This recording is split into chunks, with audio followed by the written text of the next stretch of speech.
Good evening, everybody, and welcome to Shining Lights, the show where I'm going to put the nameplate on, the show where we spotlight local organizations that are making a difference in their local organizations and people who are making a difference in their community.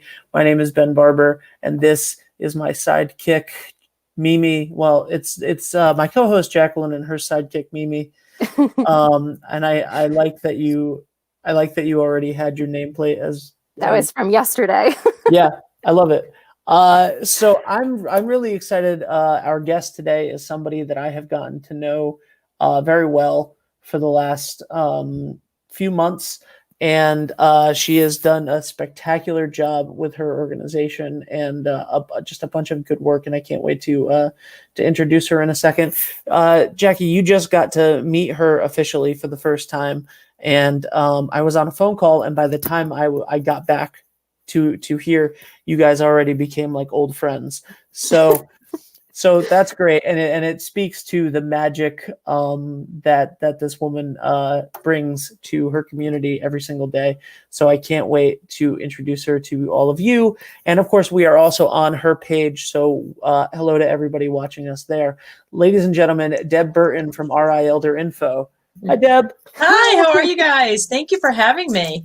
Thank you for joining us. So, Deb, can you first tell us just a little bit about what our RI Elder Info is? Yes, so RI Elder Info and RIElderInfo.com. It's the most comprehensive resource for seniors, caregivers, and professionals in Rhode Island.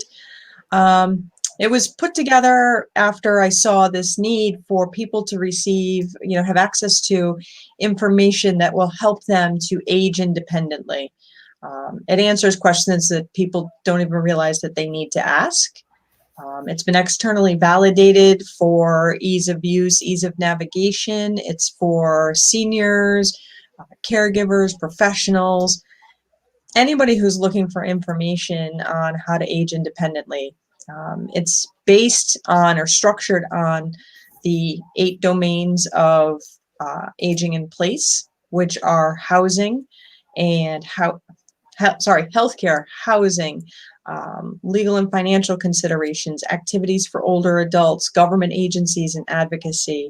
And then I also have 2 events calendars, one for seniors and caregivers of just fun things to do and educational opportunities for older adults and caregivers, and then another calendar for professionals where you could learn about continuing education units that are being offered at certain locations or networking events.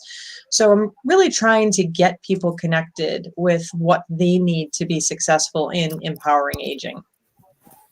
So I'm never going to stop being 29, but if by chance I start aging towards 30, what are some things that I could do to start planning for my senior years, with like respect to, finances, emotion, health, and, just altogether the things that I wouldn't know to worry about? So one of the big ones that people don't think about, if you are over 18, so you might actually be 11 years behind on this. I wish. Everybody over 18 should have a healthcare power of attorney, without question. And a healthcare power of attorney you choose who has the right to make decisions for you in the event that you can't make decisions for yourself. So God forbid, car accident, a fall down the stairs, bungee jumping gone bad. Some of these crazy videos that we see on TV that, didn't really end well. Yeah, you got my number. Yeah, you should have a healthcare power of attorney. So like when you knock yourself unconscious, somebody can come in and say, yes, she wants blah, blah, blah. And they can fill in the blank of what your wishes are. You really want to have those conversations. What's interesting is when I say that to older adults, the first thing they say is, oh my God, no, I can't name my daughter as a healthcare power of attorney. She's going to lock me in a nursing home. No, a healthcare power of attorney does not give someone to make the ability to do anything to or for you that you're not able to make, unless you're able to make decisions for yourself. So, If, for instance, you fall and you need a rotator cuff put in, well, all right, you're good when you're talking to the ER doc and you're saying, wow, this really hurts. But at that time that you go under anesthesia, your healthcare power of attorney is in effect. When you are loopy as all get out in the recovery room, it's still in effect. When you get up to your room and you're saying, holy moly, this really hurts, it's no longer in effect. Still a valid document, but no longer in effect because now you can make your own decisions. And a lot of times people don't realize that. A lot of times folks don't plan on how will they pay for care that they need as they age. Unfortunately, a lot of times people think that Medicare will cover long-term care, and it doesn't. If I had a dime for every time I said Medicare does not cover long-term care, I could have a house down on Ocean Road. Yeah, we don't think about that. But, you know, say for instance, that rotator cuff becomes something that prevents you from returning home. Okay, how are you paying for that? You know, and so then the question becomes, do you apply for Medicaid? Are you eligible for Medicaid here in Rhode Island? And Medicaid is governed by each individual state. In some states, it's actually governed even right down to the county level. But in Rhode Island, the guidelines are $4,000 in assets and income generally under $2,000 a month. That's not a lot. No, it's not. No. And so, you know, people don't always think about that until the crisis happens. So what I try to do with RA Elder Info is give people that information ahead of time. I deliberately have Medicare and Medicaid side by side so people can see they're not the same thing. They, in some cases, will cover very similar things. When you think of like a medical event, Medicare would come first, Medicaid usually second. But long term, you have to think about that. What are your plans? I think the other thing that we don't always do when we're younger is just have conversations about what do your parents want? What do your parents need? That's a good idea.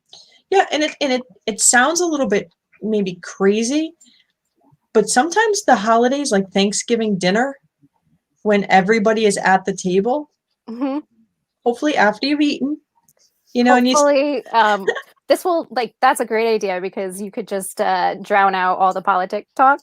Oh yeah. Oh my God. Yeah. And you know, there's going to be a lot this year. Why? Whatever do you mean? But like, if you say like, you know, if I was to be struck by lightning, I want A, B, C, D done. What do you think?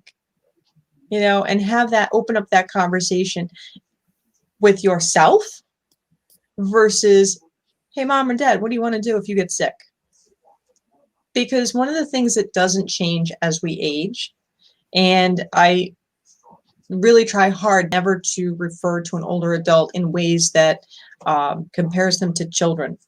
But if you think pretty much from age 2, we start saying, I can do it myself. I don't need help. That doesn't change as we age. We are fiercely independent creatures. Yeah, and my generation is very do-it-yourself. Yes, yes. And so, you know, too often older adults get kind of lumped in that, you know, clearly if you're in your 70s, you must have dementia, which is a lot of the banter we hear in the media these days, but that's not true. Most people don't develop dementia. It is not an automatic part of aging. And that's a huge myth. And so when we start thinking about older adults, we need to think about the individuals. You know, the gentleman who used to be the motorcycle mechanic, he's going to still want to fix things as he gets older.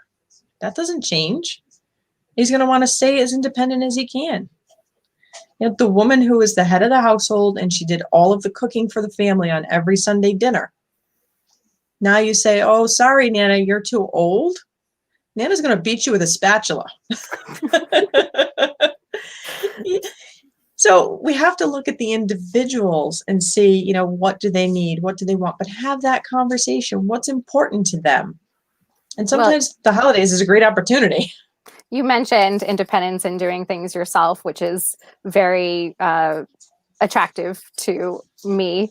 But like you were talking about these legal documents, is that something I could do online through a place that gives you legal documents rather than going to a lawyer and maybe paying more?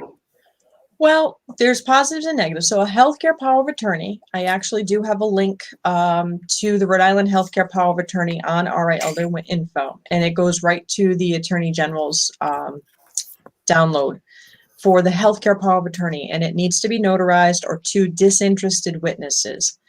And it works in Rhode Island. There have been reports of some people when you travel, if you need to travel to, say, Boston for care, that some places may or may not accept your Rhode Island healthcare power of attorney that is completed in that way.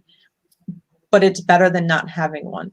If it comes to having a financial power of attorney, you want to have that done by an attorney. It actually has to be done by an attorney, because you are giving someone all the legal authority to handle your money as if they were you. So you have some, individual who's knocking on your door trying to be your best friend all of a sudden, and they're going to help you go to the bank, and they're going to help you write out your bills, and you just need to give them all the authority, and make them your financial power of attorney, and they sell your house and they empty your bank account. Well, that's why I'm not going to give any power of attorney to Ben. I guarantee you, Deb, before you said that, she was going to ask me to be her power of attorney. I blew it for you. Jackie, who's your emergency contact at the dentist? It's not my cat. It's Ben. Oh, good. Yeah. Cats don't have Down thumbs, so it makes it hard to hold the phone. Yeah, Mimi's pretty useless. Don't tell her I said that. Is she close? No, we're good.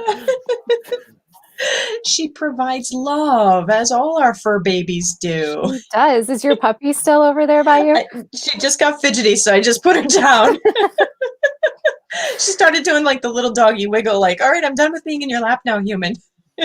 So I've been kind of around while Ben was dealing with a lot of the legal issues of his dad. And are there some things that people could plan to do to, make sure that their kids have the best opportunity, that they possibly can in those circumstances? It's one of the things that people are really loath to talk about a lot of times is finances. But it's something that we need to have conversations about, even if you're not 100% comfortable having a conversation, but you put everything in one spot and write something out that explains what is happening. What are the passwords to the online banking accounts? Where are the accounts? What banks? What investments? Where is the life insurance? And just, even if you put it, you don't want to talk about it, like if you're not comfortable talking about it, put it in a folder and just say, in emergency, open this. And that's one of the hard parts. In a perfect world, we would have that conversation ahead of time. You would meet with, say, an expert in elder care planning, estate planning, and make your wishes known as far as your finances. What do you want done, where things are, and really communicate that effectively to your loved ones. A lot of times we don't want to talk about finances. We don't want, as an adult parent, I don't want to necessarily have a conversation with my daughter about what's in the bank account. That doesn't change as we age, and your parents' idea or your grandparents' idea of what a lot of money is may be very different than yours. So that, if you were growing up in the 50s and say you had $40,000 in the bank, that was a lot of money. According to some financial advisors and some reports, having that now is a lot of money. But that's a whole nother conversation. Well, I don't agree. I love getting my $5 for my birthday every year. See, that's good. You get a National Geographic subscription with that too. Yeah, I know, right? And Highlights magazine. Yes. I miss Highlights magazine. Me too. Let's just get a subscription. Yes. And can you find the differences in these two pictures? That's my favorite part. You get me, Deb. Yes. Yes. The things we don't think about. Yes. Yes. But, have that conversation. Now, if there is some kind of medical event that comes up that does require long-term care placement, and you do need to apply for Medicaid. And we think of the two differences. Medicare, we care for our aging and our disabled. Medicaid, we aid our poor. Medicaid is income-based. Many times our seniors are both, unfortunately. So if you're applying for Medicaid, they look back 5 years to say, where'd your money go? So don't think that it's like, oh, I'm having, a major medical event and I'm in the emergency room right now. I'm going to do like a quick deed of the house over to the kids, so I'll qualify for Medicaid. No, no, no. Medicaid will find out and they will say, no, no, no, and can, delay your approval in the process. Wow. And, we don't often talk about that, but, if you're spending money and there would be a reasonable expectation that you would need a long-term care placement in the future 5 years, they really question what happens. If it were, younger people and you're reasonably healthy and you're, dropping $40,000 on your daughter's wedding and you get into a car accident, well then, it was reasonable for you to not expect to need long-term care in that placement. But they look at all of that. They look at all of that going forward. Wow. How do they get to be so privy of that information? Do you have to provide it? Oh, there's a 40-page application for Rhode Island Medicaid plus 11 supplemental documents. Yep. Oh, yes. And good fun. And bank statements, and it's a lot of stuff. So Deb, I wish that I met you a year ago. Me too. That would have been helpful. Yeah. But I do appreciate all of the help that I have gotten from you this year, and in the last few months, which has been very, very, very helpful. And when I had to go to a lawyer after, for context, because most people that are watching this have no idea who I am, both of my parents got sick in January, and both ended up in the nursing home for first short-term care. Literally the entire process has been since January or very late December of Medicare, signing up for Medicare because my dad retired. Hospital stays, not knowing if the Medicare, by the time they were both in the hospital, the Medicare hadn't even taken effect yet. The Medicare hadn't even taken effect yet. My mom getting moved to a nursing home by the end of January. My mom in February applying for long-term care and Medicaid. My dad was in the hospital in January, moved to the nursing home in February. And then because of COVID, him applying for long-term care in April, and then passing away in August. So literally all of the senior aging life planning stuff, none of it was done, and it all had to be done in the last 9 months, or posthumously now. So it is invaluable to do this planning early, especially when you don't think that you have to worry about it. I think that's great. I wrote down earlier that if you're over 18, you need a healthcare power of attorney. And I'm just trying to figure out which one of my friends I'm going to ask to do that for now. It's not going to be you, Jackie. It's not you. You should. And I'd be like, oh, Ben has lots of assets. Bye, Ben. It's not you. Nope. Just deciding if Dave could handle it or not. But no, that's really, really good. What about retirement planning? How would you in what aspect does RI Elder Info help with information about planning for retirement and sort of the hopeful positive side of aging, living a happy, Turning healthy 30. retirement. Turning 30. So we're not elder law attorneys, we're not estate planners, we're not financial advisors, all those disclaimers. Yep. But there is information of, as you retire, you want to stay active. And one of the things, that's not really good for your body or your mind is to say, woohoo, I'm 65, I'm retiring and sitting on the couch. Okay, not good for your body, not good for your brain. So we do, provide a lot of different resources to stay engaged with the world, whether, COVID has really kind of thrown a wrench into a lot of different things, but there's a lot of online resources that people can participate in. Although, Deb, I think COVID, for everybody that isn't 65 or approaching 65, for the younger generation, think about how great the idea of retirement is and sitting on your couch for, and resting and doing what you want to do for the rest of your life.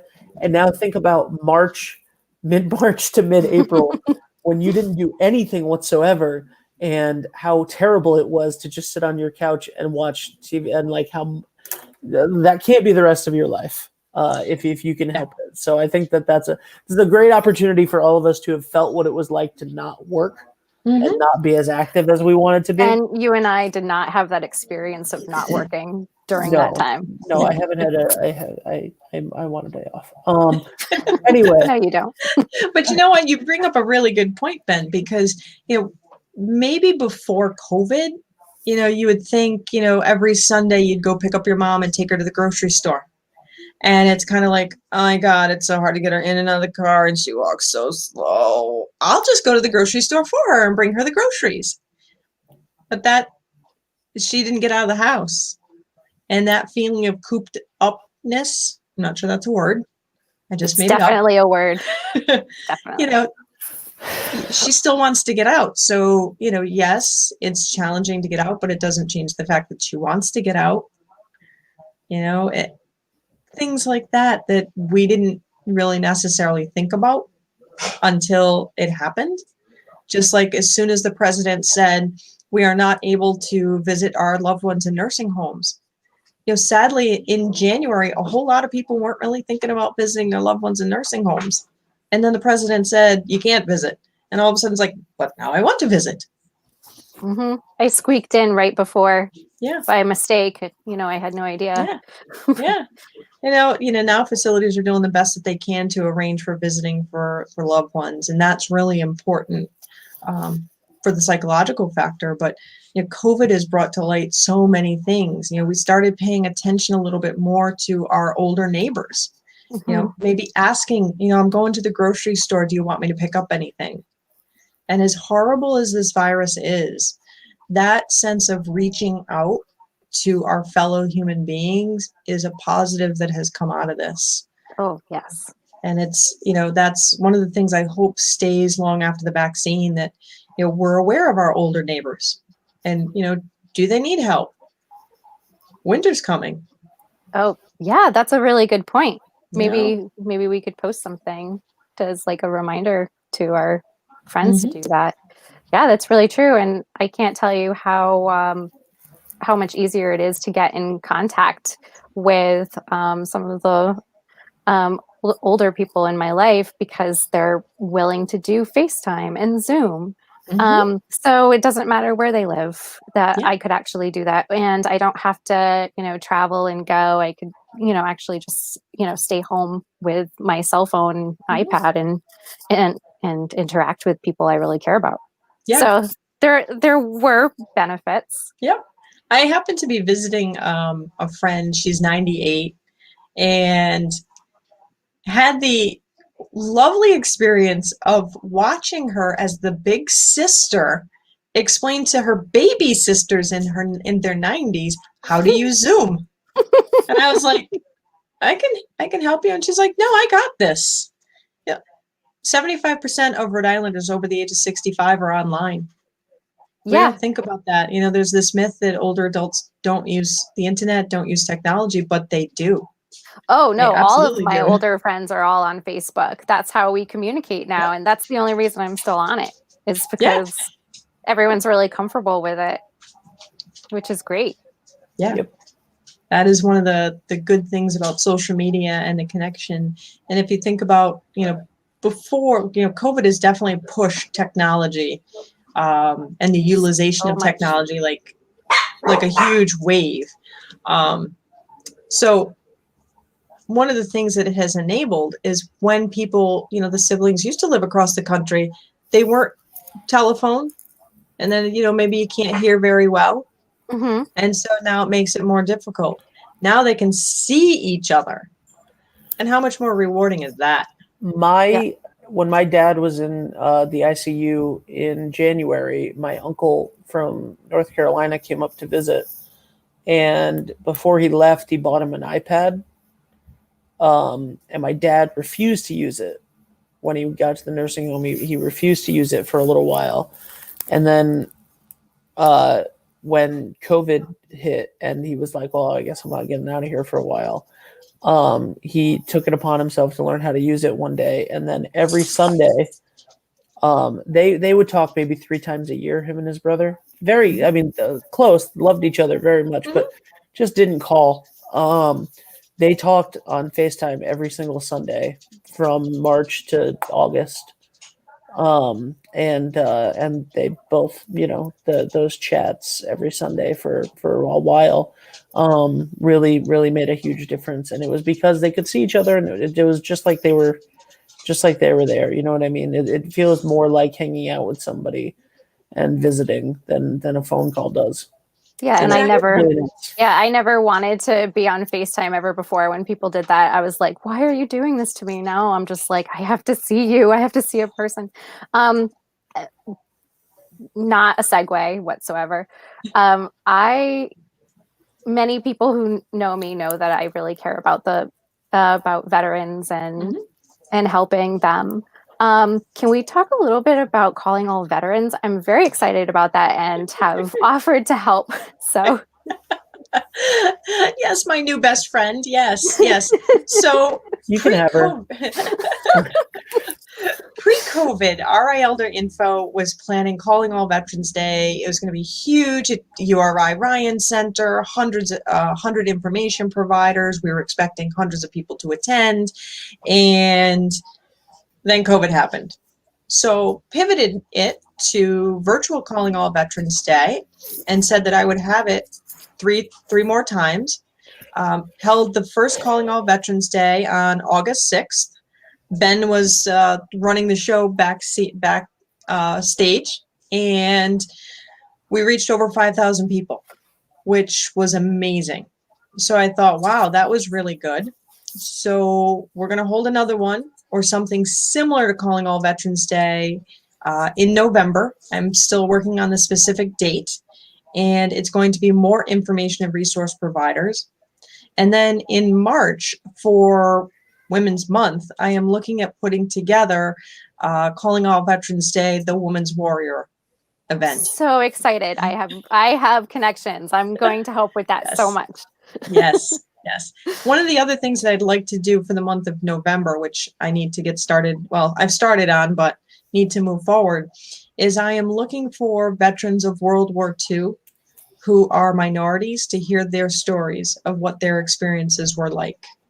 What would it mean to have been, say, for example, a Jewish American soldier who was liberating Auschwitz? To hear that.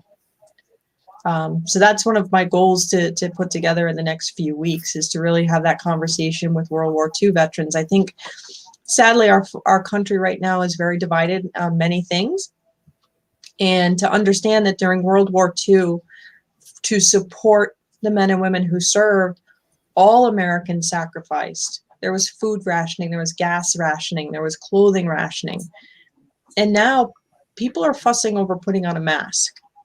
And yet, our older generation really moved together as Americans to support our men and women who are serving our country. And I think we need to, my hope is to do a reminder of that we're all one country and we can all work together. And my hope is by providing the voices of these veterans, people will hear and be reminded of what we can be. Are you only looking for people with Rhode Island connections? Nope. Anybody. I yeah. would need them to do it virtually, more so because of COVID. But we could record the information, record the interview at any time. I am so in on helping with that. And I actually, this subject, I don't think really divides people. I think as a country, we're so excited to support our veterans and, tell their individual stories. So I think this is such a worthy project to, I have a couple of people in my phone I'm going to text. Good. Yes, and I'm super excited about the Women's Warrior event from March. I was talking to a friend of mine, she's a veteran, and I said, what is the good way to find women veterans? She's like, we're your soccer coaches, we're the room mothers. She said, we just don't wear hats or jackets that say we're veterans. She said, I love her. She's like, we are far more fashionable than that. I love it. That's I love perfect. her. She's just, I love her straightforwardness. And if she's watching, she knows, she remembers that conversation. But Deb, I am so looking forward to working with you in the future. I think, well, whatever you need from me, if you have some ideas, Ben knows when I can help with something. Yeah, that would be great. I think last week on the show we had somebody who runs a nonprofit who has been my friend for the last 15 years, and today on the show we had somebody who's probably going to be Jackie's friend for the next 15 years. So congratulations on your beautiful blooming friendship. Yes. Look at that, Ben, you're a connector. I try. So, Deb, how can people get a hold of you, and how can people help RI Elder Info? So you can always visit at rielderinfo.com. You can reach out to me by phone, email, or text. Deb at RI Elder Info or 401-585-0509. We're always looking for sponsors, donors, grant funders to support the work that we do. We're all about empowering aging and getting the word out for free to people for what the resources are that are available out there. So happy to work with folks. Always need volunteers too, because there's a lot more work that we could be doing if we had more volunteers and more support. We love this. Absolutely. Also, guys, check out Friday Friends. Yes. Oh God, I forgot Friday Friends. 9 a.m. on 9 a.m. on Friday mornings. Check out Friday Friends, where Deb interviews and has a conversation with somebody who runs a nonprofit or some health agency or anything that seniors need to know. Yes. It's an awesome program, Deb, and I'm happy to be a part of it. So thank you so much for all of that. Yes, I'm so glad that you borrowed. I'm so glad that you borrowed me. Me too. All right. Well, thank you, Deb, and I'll talk to you in the morning. Sounds good. Thank you very much. Have a great night. Bye-bye. Bye. So Ben, you guys did you get the memo? We're wearing pink together. This is, first of all, I can't tell that you're wearing pink at all, and second of all, this is red, white, and blue. Actually, Looks pink. I think that your computer is. Something's wrong with your computer. Something's wrong with you. No, I'm just kidding. Thank you, Jackie. Carrie Lynn says Friday Friends is awesome. I agree, Carrie. And Deb says, could you hear the nose blowing? Sorry. Yeah, we could. We could. It's okay. It's live, and it also makes me feel like we're not alone. It's great. We're not alone. No, there are other people. Well, thank you guys so much for watching. She said, "Oops, don't worry about it, Deb." Deb, I texted you. You are one of 3 people in my phone that have just a first name. Because when I put you in my phone, I did not know your last name, and so I thought that I was texting Dave at the beginning of the show about some noise that was going on outside the house. And I texted you, so please disregard the tone of those texts. Anyway, thank you guys so much for watching. Please check out Friday Friends and look out for the next Calling All Veterans Day. Also, if any of the information you thought was pertinent to you, please check out rielderinfo.com. And also, please go back and look at the RI Senior Resource Fair that we did on October 1st. Deb put together a wonderful 3.5-hour program with the heads of the Department of Human Services and Medicaid, and it might be the same person, but everything, just wonderful resource fair. And you can also check out Calling All Veterans Day from August. So just a wonderful amount of work that she's doing. And I'm so excited that you made a new friend, Jackie. Now I have two. Good night, everybody. Bye.